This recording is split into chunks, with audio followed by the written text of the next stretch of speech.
Ang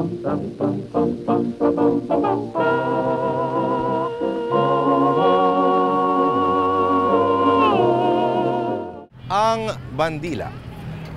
Bao. Ang bandila, pula, puti, asul. Ang bastusin nito, hindi cool. Ikaw may estudyanteng age 10 o malanding senior citizen. May isang araw, 8 sinag. Si Dick may gustong idagdag. Ang bandila, kinulayan ng dugo at luha ng mga bayani, ng mga martir.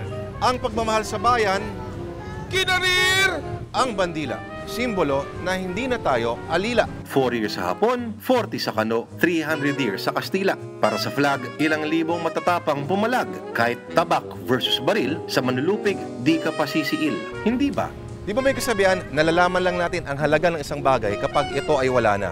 Siguro lagi natin iniisip, andyan lang naman lagi siya. Kung ngayon kahit saan nakabitin, mula 1907 hanggang 1914, watawat pinagbawal ang display nung sakop tayo ng USA. Ang bandila.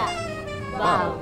Simbolo na pinatibay ng panahon na tayo ay isang nasyon. Gamit ang seda, tinahi ni Aling Marcela. Sa lugar na ngayon ay maraming katulong. Hong Kong. Gaya ng cellphone, computer, gulay, damit, sapatos, makina, shabu at arena. Di sa avenida, kundi made in China. Nako! Ano ka mo? China! China! 5 barko ng China ang tumambay sa isang isla ng Pilipinas na nagsisilbing pahingahan ng ating mga mangingisda sa Palawan. Eddie! Mabuhay ang China! Dahil dito, takot ngayong lumapit sa isla ang mga mangingisdang Pinoy. Mabuhay ang China! Yari kayo! Yari kayo!